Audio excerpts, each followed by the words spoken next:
I'm Jason Green, Director of Distance Learning, and this is the On-Track session plugging into online classes. Online learning is flexible, and when we talked about why are you interested in taking an online class, that's what came up. My work schedule is crazy. I need to work around all the other things in my life. Because there are people, if you're a nurse and you're working 4 days off and 3 days on, and then 4 days on and 3 days off, you can't take a class that meets every Monday, Wednesday, and Friday. Or even a class that meets every one night a week. If you are somebody who travels a lot. But it also means it's independent. As opposed to a classroom class. When you have a class that meets 3 days a week, you'll come into class and probably your instructor will say something like, now remember, your paper is due on Friday. Make sure it's submitted under my door to my campus mail, or bring it to class on Friday.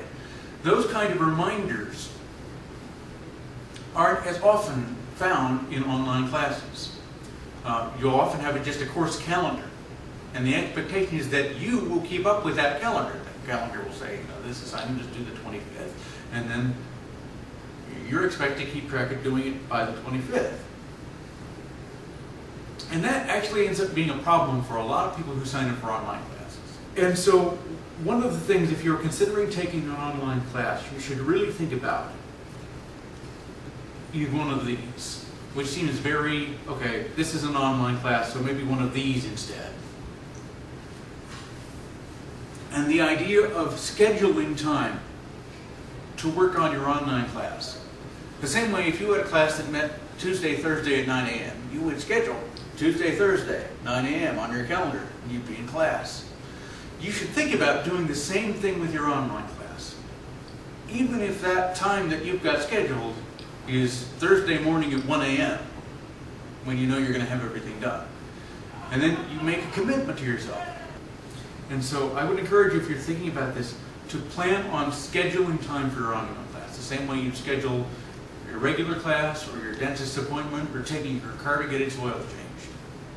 And block that time out and commit to that time. Online learning is, surprise, surprise, technological learning. Right? We use technology. And that means two things. That means hardware and that means bandwidth.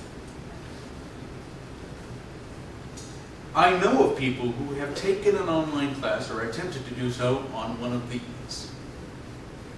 There's a mobile application for Blackboard. It is at least in theory possible. But I can tell you, I would not want to write any page research paper on this. I suspect you wouldn't want to either. And this does not mean that you have to have, a gigantic gaming rig with 3 monitors stretched across your desk and enough power to run simultaneous World of Warcraft sessions. It's not that you need the latest and greatest machine. But if the computer that you have at home is the one from 1997 that you inherited from your brother-in-law, that may well be an issue. And it doesn't mean that you even necessarily have to have your own device. You can get access to computers at public libraries. Here at Pulaski Tech, we've got all sorts of computer labs for students to use. But if you're going to sign up for an online class, you need to think about, where am I going to get access to the hardware that I need? Do I own it? Am I going to come to campus and work in the labs between my other classes that are here? Am I going to go to my library? Is it a situation where my employer would let me do this during my lunch hour at work and use my desk computer at work for it? But just make sure you've thought about that before you sign up. The other kind of technical side of this is bandwidth. Here in Central Arkansas, this is not a huge issue. Most people have access to cable modems or DSL or high-speed broadband, either at their own homes or through their workplace, or at places like Pulaski Tech or their local library. It might be an issue if you're a person who travels a lot, and places that you travel are out in the further flung reaches of the state. Smaller towns which may not have either high-speed cell connections if you're trying to use your cell phone on 3G, like we talked about just a minute ago, or if you're just going to be out, in other places that may not have as good a broadband connection. The reason that's particularly important, or is more important than it used to be, is that we're certainly not there yet. But online courses are moving towards being more media rich. They have more videos than they used to. They have more audio than they used to. They have more interactive things than they used to. And to the extent that you don't have a consistent high bandwidth connection, if you run into one of these courses that uses a lot of multimedia, it can be, maybe the word is a challenging experience. And so again, that's something you should think about. Is my connection consistent? Is it relatively high speed so that I'm not sitting and waiting for hours and hours at a time for things to download and run? The other thing that is actually not on this list is skills.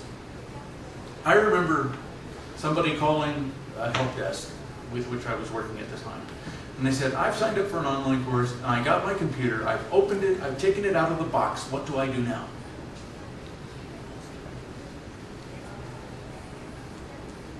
That person was in for a lot of extra work.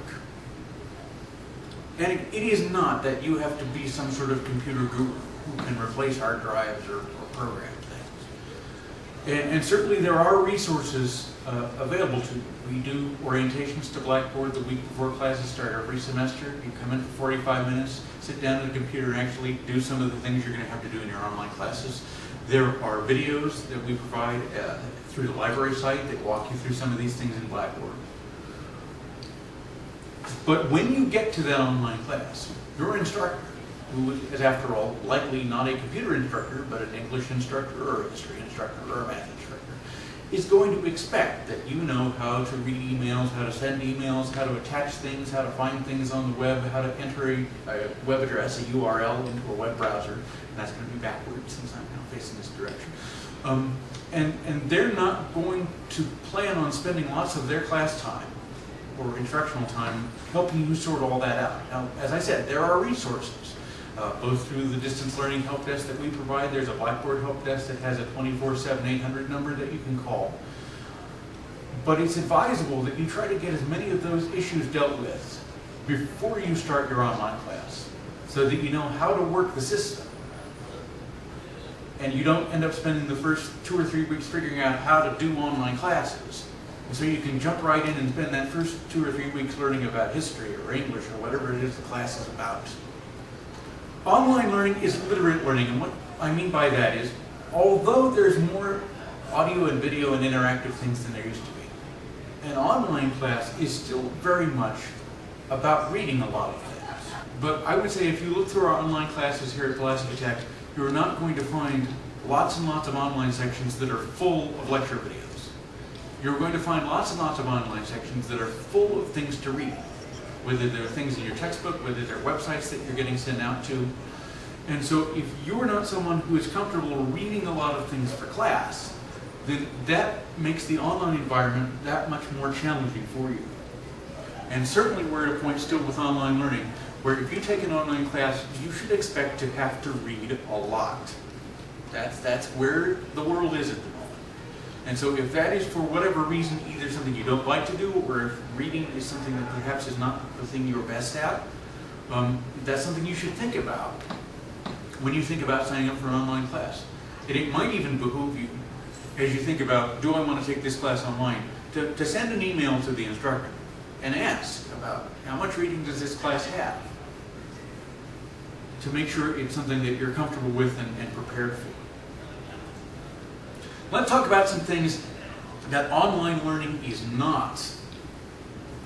Online learning is not self-paced, and I think one of the responses we had to the initial set of questions talked about that there were still deadlines, there are still things you have to have things done by a particular date and time.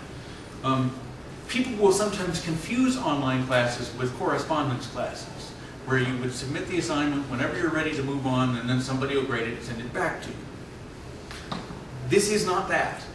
At the end of 15 weeks or 8 weeks in the summer, you'll get a grade. And your assignments are still going to be due by a particular date and time.